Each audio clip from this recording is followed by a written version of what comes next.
மூலமாக பார்க்கிற அனைவரோடு கூட இந்த வார்த்தைகள் பேசும்படி, தேவ வார்த்தைகள் அபிஷேகத்தோடு கடந்து செல்லும்படி கர்த்தர் அனுக்கிரகம் செய்யும். இயேசுவின் நாமத்தில் ஜெபிக்கிறோம் பிதாவே, ஆமென். நான் ஒரு 20 பெயரை இஸ்ரவேல் ஜனங்களுக்கும் ஆவிக்குரிய இஸ்ரவேலர்களுக்கும் சரீர பிரகாரம் 20 பேர் கொடுத்திருக்கிறார். நான் தேடி கண்டு போயதில் 20 பேர் தான். இன்னும் எவ்வளோ இருக்குமோ எனக்கு தெரியாது, கர்த்தருக்கு ஸ்தோத்திரம். ஆனாலும் இந்த 20 பேரில் 10 காரியங்களை போன வாரம் நான் அறிவித்தேன். இப்பொழுது 11லிருந்து தொடங்குவோம். அந்த 20ஐயும் பேசி முடிக்கிறோம். இஸ்ரவேல் ஜனங்களை ஏன் அப்படி அழைத்தார், எதற்காக அழைத்தார், அப்படி அழைத்ததனுடைய கிரியைகள் என்ன என்பதை நாம் நினைக்கணும், பார்க்க வேண்டும். கர்த்தருக்கு ஸ்தோத்திரம். ஏசாயா 21ஆம் அதிகாரம் 10ஆம் வசனம். ஏசாயா 21:10. என் போரடிப்பின் தானியமே, என் போரடிப்பின் தானியமே, என் களத்தின் கோதுமையே, என் களத்தின் கோதுமையே, இஸ்ரவேலின் தேவனாகிய சேனையின் கர்த்தரால் நான் கேள்விப்பட்டதை உங்களுக்கு அறிவித்தேன். ஆமென். கர்த்தர் நம்மளை ஒவ்வொருவரையும் சொல்றார், அவருடைய ஜனங்களை சொல்றாரு, என்னுடைய போரடிப்பின் தானியமே, என் களத்தின் கோதுமைன்னு சொல்றார். அப்போ நம்மை ஆண்டவர் போர் அடித்த பிறகு அதை தூற்றிய பிறகு சுத்தம் பண்ணி அப்புறம் களத்தில் கொண்டு கோதுமை மணியாக நம்மை சேர்த்திருக்கிறார். சொல்லுங்க, ஒரு கோதுமை மணியும் நிலத்தில் விழுந்து போவதில்லை. அதையிலே சொல்லுங்க சோதரன். அப்போ நாம் எல்லாருமே இன்றைக்கு அழைக்கப்பட்ட எல்லா தேவ ஜனங்களும், இந்த செய்தியை கேட்டிருக்கிற எல்லா தேவ ஜனங்களும் ஒவ்வொருவரும் சொல்றாரு, நாம் எல்லாருமே போரடிப்பின் தானியம். அல்லேலூயா. களத்தின் கோதுமை போரடிச்சு விட்டுட்டு போயிருக்கல, அதை களத்துக்கு கொண்டு வந்து சேர்க்கணும். ஆமீன் சொல்லுங்க. அல்லேலூயா. ஆமீன். அப்போ ஒரு 4 காரியத்தை எப்படி போரடிக்கிறாரு, அது எப்படி தானியமாகுது, அது எப்படி களத்துக்கு வருது அப்படின்னு நாம் என்ன செய்யணும், பார்க்க வேண்டும். கர்த்தருடைய நாமம் மகிமைப்படுவதாக. கர்த்தருக்கு ஸ்தோத்திரம். நீங்கள் பார்த்தீங்கன்னா போரடிப்பின் தானியம் சொல்லிட்டாரு. அப்போது விளைந்த நிலத்திலிருந்து அந்த கதிர்கட்டுகளை அறுவடை செய்து கொண்டாந்து களத்தில் போடுவாங்க. களத்தில் போட்ட பிறகு பழைய காலத்தில் யானையை விட்டு மிதிப்பாங்க, அதுக்கப்புறம் மாடுகளை விட்டு மிதிச்சாங்க. இது போரடிக்கிற மாடு அப்படின்னு எழுதி. அதுக்கடுத்து இப்போ நவீன காலத்தில் போரடிப்பின் இயந்திரம் வந்திருக்கிறது. போரடிப்பின் இயந்திரம் அப்படின்னு வந்திருக்குது. ஆகவே நான் உன்னை போரடிக்கிறதுக்கு புதிலும் கூர்மையுமான பற்களுள்ள இயந்திரமாக்குறேன் அப்படின்னு வேதத்தில் எழுதியிருக்கு. கர்த்தருக்கு ஸ்தோத்திரம். அதனால் நீங்கள் பார்த்தீங்கன்னா நாம் எல்லாம் போரடிக்கப்பட்டவர்கள். அந்த தானியம் களத்துக்கு வந்து சேரும். சொல்லுங்க. அல்லேலூயா. களத்தின் கோதுமையாக மாற வேண்டும். களத்தின் கோதுமையாக மாற வேண்டும். கையை உயர்த்தி தேவனை மகிமைப்படுத்தும். அல்லேலூயா. போரடிச்சு அங்கே போட்டால் எதெல்லாம் சாப்பிட்டுப்போம். அது களத்துக்கு வந்தால் தான், அது களஞ்சியத்தில் சேர்ந்தால் தான் அது பிரயோஜனமான ஒரு தானியமாக மாறும். கர்த்தருக்கு ஸ்தோத்திரம். அல்லேலூயா. அப்போ நீங்கள் பார்த்தீங்கன்னா ஒரு வயல்வெளியில் இந்த கோதுமையோ நெல்லோ என்ன செய்யுது, அதை போட்டு பயிராக்கி வளர்ந்த பிறகு அறுவடைக்கு ஆட்களை அனுப்புகிறார்கள். அல்லேலூயா. சொல்லுங்க.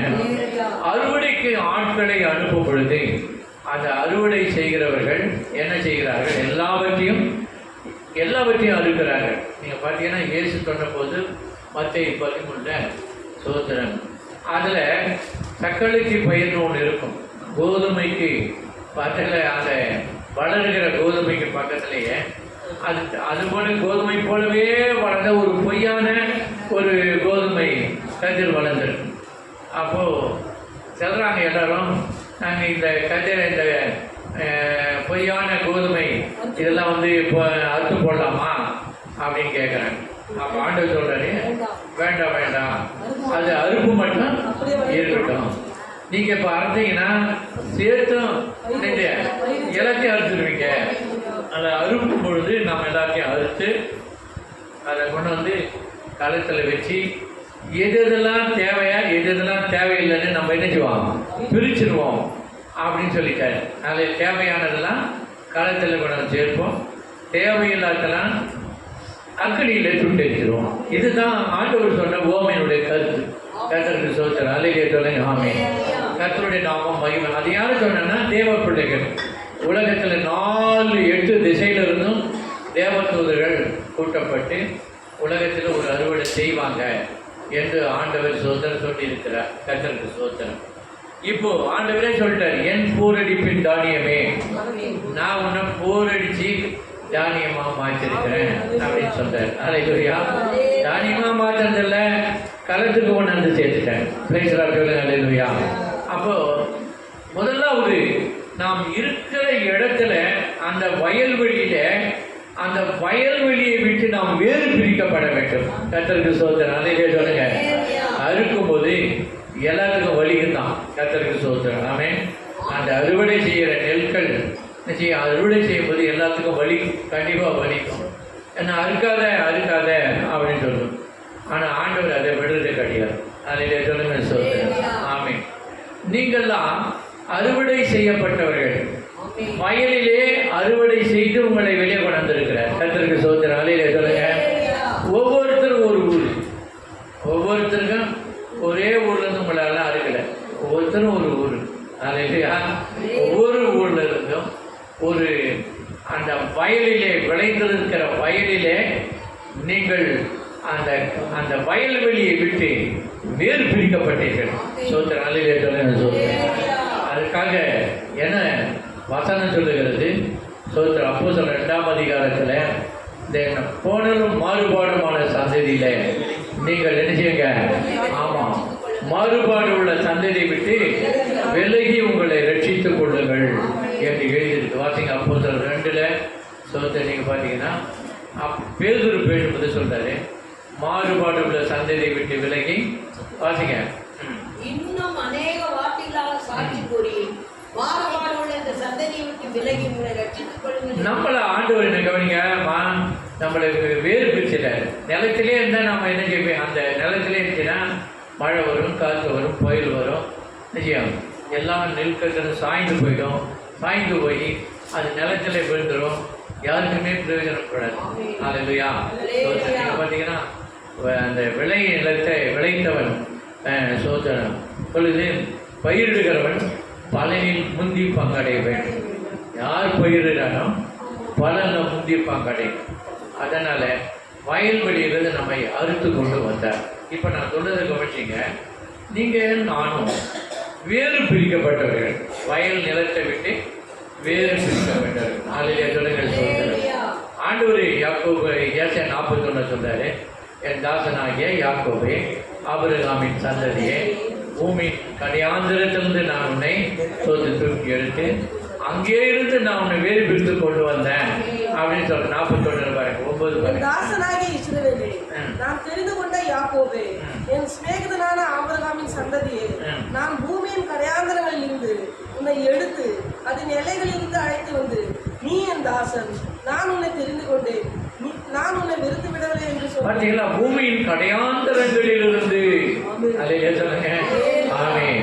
அப்ப எந்தெந்த ஊர்லயே சோதரம் பார்த்தீங்கன்னா கும்மிடிப்பூண்டி அப்படின்னு ஒரு இடம், அப்புறம் மேற்கூர்லேருந்து ஒரு இடம், சேலத்துலேருந்து ஆத்தூர்லேருந்து ஒரு இடம், பெருமகள்லேருந்து ஒரு இடம், கன்னியாகுமரி நாகர்கோவிலேருந்து ஒரு இடம், கோயம்புத்தூர்லேருந்து ஒரு இடம். அதில் சொல்லுங்க சோதரன். ஒவ்வொரு இடம் நீங்கள் எந்தெந்த ஊரோ அங்கேருந்து உங்கள் வயல்வெளியிலேருந்து உங்களை அறுத்து பண்ணுறேன். அல்லேலூயா சொல்லுங்க. ஆமென். நல்லா கவனிக்கிறோம். அறுத்து கொண்டுட்டார். அறுத்து கொண்டாந்து எங்கே போடுறாங்க? கோதுமை களத்தில் போடுவார்கள். அல்லேலூயா சொல்லுங்க. களஞ்சியத்துக்கு போவது உடனே களத்தில் போடுவாங்க. களத்தில் ஏன் போடுறாங்கன்னா அது போரடி. கர்த்தருக்கு ஸ்தோத்திரம். அல்லேலூயா சொல்லுங்க. அது போரடிக்கிறதுல 2 விதமாக இருக்குது, கவனிக்கணும். தாளடி ஒன்று, அப்புறம் மீதி அடி ஒன்று. நல்லா கவனிக்கணும். போரடிக்கிறது 2 விதம் இருக்கிறது. தாளடி ஒன்று, மீதி அடி ஒன்று. அந்த தாளடியில் எதெல்லாம் விழலையோ அதுக்கு மிதி அடிக்க போகும். அது மிதிக்கிறது. அது யானை கட்டியோ மாடை கட்டியோ அல்லது எந்திரத்துக்கு போயோ காலடியில விழத்தான் முதல்ல எடுத்துருவாங்க. கர்த்தருக்கு ஸ்தோத்திரம். அல்லேலூயா சொல்லுங்க. அப்போ மிதியில அடிப்பட்டு மிதிப்பட்டு சிலது வரும். ரட்சிக்கப்படுற வில்லேஜில் பார்த்தீங்கன்னா கூட்டவனே சிலர் வந்தவராக இருக்கிறாங்க. அல்லேலூயா சொல்லுங்க. ஸ்தோத்திரம். ஆண்டுடைய அன்பின் நிமித்தம் வந்தவங்க நிறைய பேர் இருக்கிறாங்க. ஆனால் சிலர் அடி உதப்பட்டு எதனா ஒன்று பண்ணாதான் வெளியே வருவாங்க. அல்லேலூயா சொல்லுங்க. அப்படிப்பட்ட ஆட்கள்லாம் நான் தான் அடி உதப்பட்டு வந்தவன் தான். அல்லேலூயா சொல்லுங்க. எத்தனையோ சின்ன வயசுலேருந்தே என்னை கூப்பிட்டாரு. எங்கள் அம்மா ரொம்ப பக்தி உள்ள அம்மா. ஆனால் வரவே இல்லை. எனக்கு ஜீவி நோய் வந்து டொக்குன்னு இரும்பி நான் சாவ போகிற நிலைமையில தான் எனக்கு போய்க்க வழி இல்லைன்ட்டு உடைய ஆண்டவிட்டேன். அல்லேலூயா சொல்லுங்க.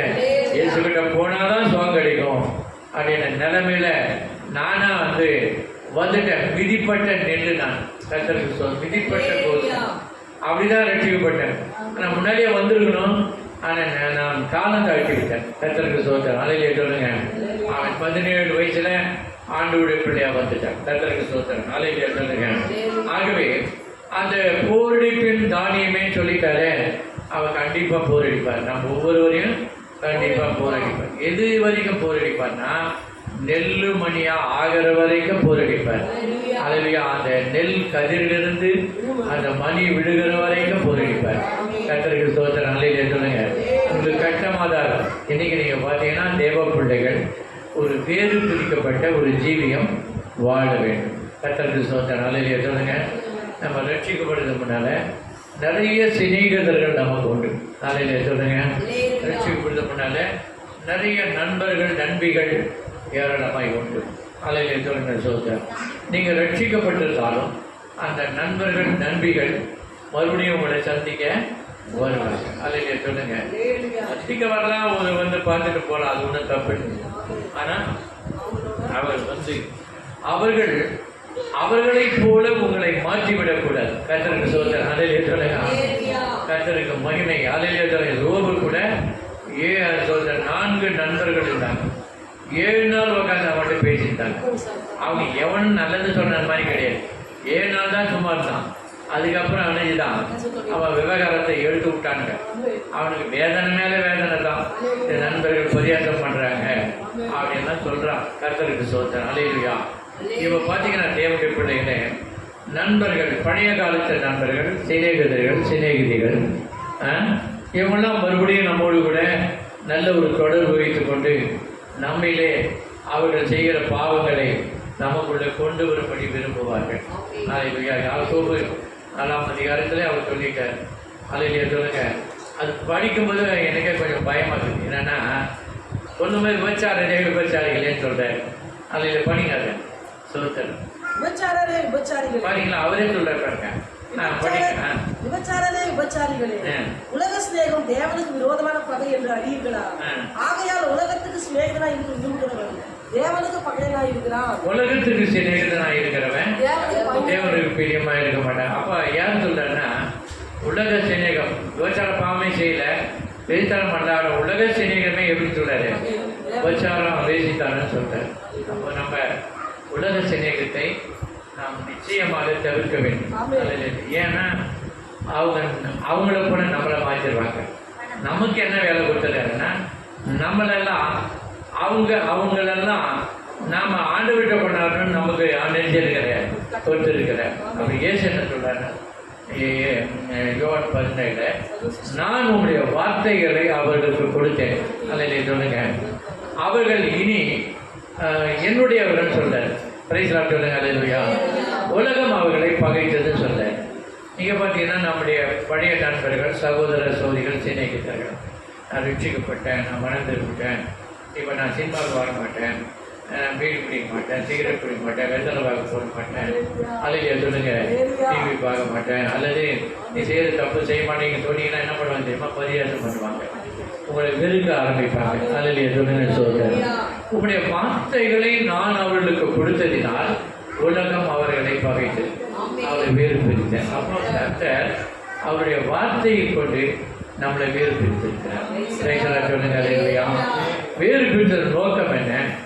We are the separate peoples. நம்ம எல்லாரும் அந்த வேறு பிரிக்கப்பட்ட மக்களாய் வாழ வேண்டும். பிலிப்பியர் சோத்திரம் 4ஆம் அதிகாரத்தில் கோணலும் மாறுபாடுமான சந்ததியின் நடுவிலே நீங்கள் குற்றமற்றவர்களாய் மாசற்றவர்களாய் என்ன செய்யுங்க, அவளுக்கு முன்பாக நீங்கள் வாழுங்க. ஏனென்றால் கர்த்தர் தம்முடைய வசனத்தை கொண்டு நம்மை பிரகாசிப்பித்திருக்கிறார் என்று எழுதியிருக்கிறது. கர்த்தருக்கு சோத்திரம். அல்லேலூயா. ஆகவே இந்த வயல்வெளியிலிருந்து வேறு பிரிக்கப்பட்டதான ஒரு அந்த கோதுமையினுடைய தாள் என்னது, அறுவடை தாள். இப்போ வேறு பிரிக்கப்பட்டவங்களாம் கையை வைத்து அலையில சொல்லுங்க. அல்லேலூயா. ரட்சிக்கப்பட்ட ஞானஸ்தானம் பெற்றவங்களாம் வேறு பிரிக்கப்பட்டதான் கையை வைத்துங்க. ரட்சிக்கப்பட்ட ஞானஸ்தானம் பெறும்போது நான் உலகத்துக்கு மதித்திருக்கிறேன், எகிப்துக்கு மதித்திருக்கிறேன், இனி உலகத்தோடு போக மாட்டேன் அப்படின்னு சொல்லி தான் வாக்கு வாங்கி தான் உங்களை ஞானஸ்தானம் கொடுத்தேன். அலையிலே சொல்லுங்க சோத்திரம். அல்லேலூயா. அதனால சோத்திரம். நம்ம அப்பெல்லாம் பாட்டு போனோம். உலகமின் பின்னே சிலுவையின் முன்னே, உலகமின் பின்னே சிலுவையின் முன்னே, பின்னோக்கே நான், பின்னோக்கே நான், பின்னோக்கே நான், பின்னோக்கே நான். அல்லேலூயா. ஆமென். நம்ம வீட்டிலேயே இருக்கிறவங்க பாருங்க, அரவர ஆள்லாம் நிறைய பேர் இருக்கிறாங்க. நம்ம வீட்டில் இருக்கிறவங்கள அல்லேலூயா சொல்லுங்க. ரட்சிக்கப்பட்டவங்களே அரவரை இருக்குது.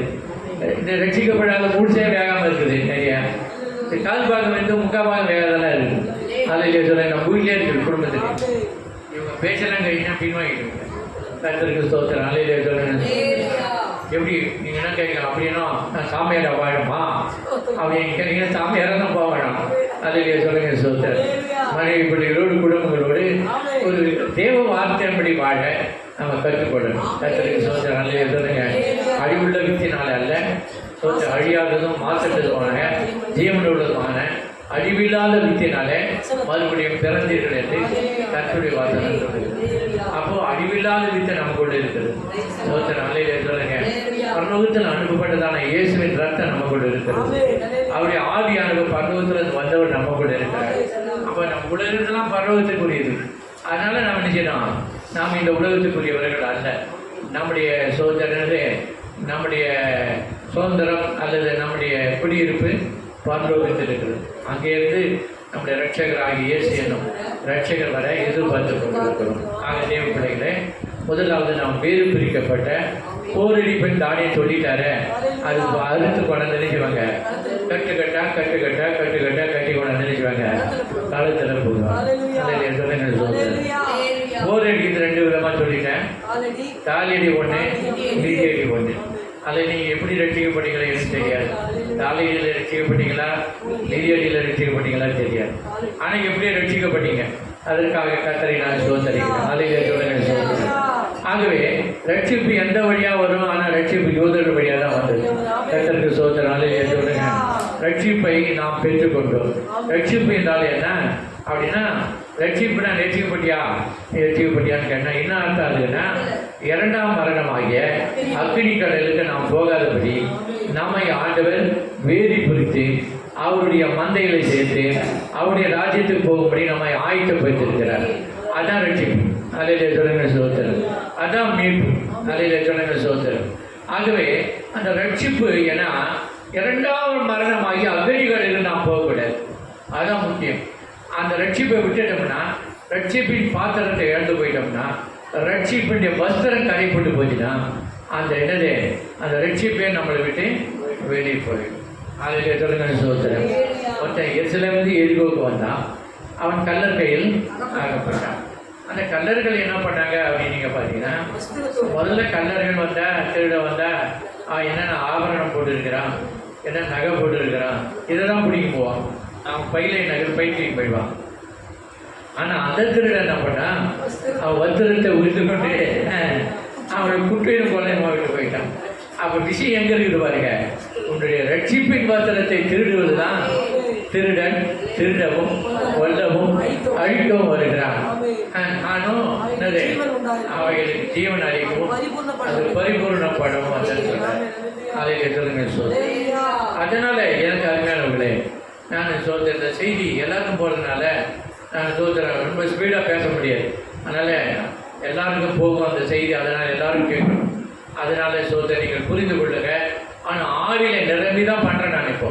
கர்த்தருக்கு சோதனை நல்ல இது சொல்லுங்க, என் வாயிலிருந்து வருகிற வார்த்தை ஆவியிலே நிரம்பி அபிஷேகத்தை நிரம்பி வருகிறது. வேறு பிரிக்கப்பட்ட நாம் உலக சிநேகத்தை தவிர்க்க வேண்டும். உலக மக்களோடு நான் வந்து அதிகமான ஐக்கியம் வைக்கக்கூடாது.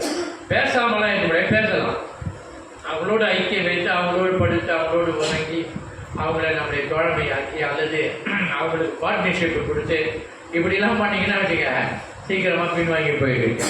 அப்புறம் மறுபடியும் உங்களை தூக்கிறது கஷ்டம். முன்னிலைமை பார்க்கணும், பெண்ணிலைமை மிகவும் கேள்வி. அதையே சொல்லுங்க, ஒருவன் எதிலே அகப்பட்டு ஜெயிக்கப்படுகிறானோ அதற்கு அவன் அடிமை. அதையே சொல்லுங்க, உங்களை எது ஜெயிச்சிருக்கோ அதுக்கு நீங்க அடிமை. இயேசு ஜெயிச்சிருந்தா இயேசுக்கு அடிமை, வசனம் ஜெயிச்சிருந்தா வசனத்துக்கு அடிமை, ஆவியானவர் ஜெயிச்சிருந்தா ஆவியானவருக்கு அடிமை, பிசாசு ஜெயிச்சிருந்தா பிசாசுக்கு அடிமை, கெட்ட நண்பர்கள் உங்களை ஜெயிச்சிருந்தா அவர்களுக்கு அடிமை.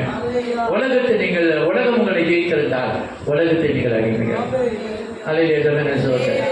அதனால எதினால் நீங்கள் ஜெயிக்கப்பட்டிருக்கிறோம் அதுக்கு தான் நீங்க அடிமை. அதை நாம் என்ன பண்ணிக்கிறோம், இயேசுதான் என்னை ஜெயித்திருக்கிறார். அல்லேலூயா. கையை சொல்லுங்க, அல்லேலூயா. இயேசுவால் நான் ஜெயிக்கப்பட்டிருக்கிறேன். என்னை ஜெயித்தவர் இயேசுதான். அதனால நான் இயேசுக்கு தான் கடைசி வரைக்கும் நான் அடிமையாக இருப்பேன். கைகளை உயர்த்தி எல்லாரும் ஆண்டவரை மகிமைப்படுத்துவோம். அல்லேலூயா.